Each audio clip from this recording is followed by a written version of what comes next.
రంగారెడ్డి జిల్లా పోతారం గ్రామ సర్పంచ్ అభ్యర్థిగా పోటీ చేస్తున్న చెల్ల రమేష్ కి రిమోట్ గుర్తును కేటాయించింది ఎన్నికల సంఘం. అయితే ఇంటింటి ప్రచారం చేస్తూ తనకు ఓటు వేసి గెలిపించాలని గ్రామ ప్రజలను వేడుకున్నారు. తెలంగాణలో కాంగ్రెస్ పార్టీ అధికారంలో ఉందని, షబ్బీర్ అలీ ప్రభుత్వ సలహాదారుగా ఉన్నారని, కావున గ్రామంలో ఎలాంటి సమస్య ఉన్నా వెంటనే పరిష్కరిస్తామని తెలిపారు.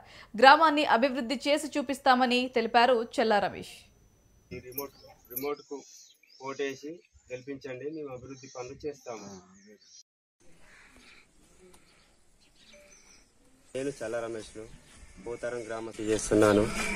మా గ్రామంలో స్ట్రీట్ లైట్ కానీ, డ్రైనేజ్ కానీ, సీసీ రోడ్లు కానీ, గుళ్ళు లేవు మా ఊర్లో, గుళ్ళు కానీ అన్నీ చేపిస్తానని, గెలిచినాక అన్నీ చేపిస్తానని మనవి చేస్తున్నాను.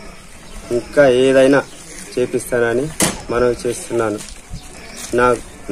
నా గుర్తు టీవీ రిమోటు, గుర్తుకు ఓటేసి నన్ను గెలిపించగలరని మనవి చేస్తున్నాను.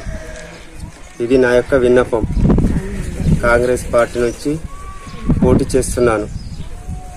టీవీ అనుకుంటే షబ్బీర్ అలీ సార్ గారిని మన గ్రామానికి తోలుకొచ్చి, ఇంకా ఏమి పనులున్నా కాంగ్రెస్ పార్టీ అధికారంలో ఉంది కాబట్టి నేను షబ్బీర్ అలీ సార్ను తోలుకొచ్చి ఇంకా అభివృద్ధి చేయగలను. నాది టీవీ రిమోట్ గుర్తు. దయచేసి నన్ను భారీ మెజారిటీ తోటి గెలిపించగలరని మనవి చేస్తున్నాను. మా ఊరు అభ్యర్థి చల్ల రమేష్ గారిని పార్టీ తరఫున, కాంగ్రెస్ పార్టీ తరఫున బలపరిచిన అభ్యర్థిని కాబట్టి మా ఊర్లో ప్రాబ్లమ్స్ ఉన్నాయి బాగానే. అవన్నీ సీసీ రోడ్లు కానీ, డ్రైనేజీలు కానీ, వాటర్ ప్రాబ్లం ఉన్నాయి, గుళ్ళు లేవు, స్కూల్కి వస్తే స్కూల్ లేవు, కవారి కూడా లేదు. ప్రతి ఒక్కటి సర్పంచ్గా గెలిచినాక షబ్బీర్ అలీ సార్తో మాట్లాడి, మేము గట్టిగా మాట్లాడి నిధులు తీసుకొచ్చి సార్తో మాట్లాడి ఊరు డెవలప్ చేస్తామని మనం చేస్తున్నాము. నేను చెప్పేది ఏంటంటే, మన చల్ల రమేష్ గారిని బలపరిచినాం కాబట్టి చల్ల రమేష్ని గెలిపించుకుంటే మనకు నిధులు వస్తాయి.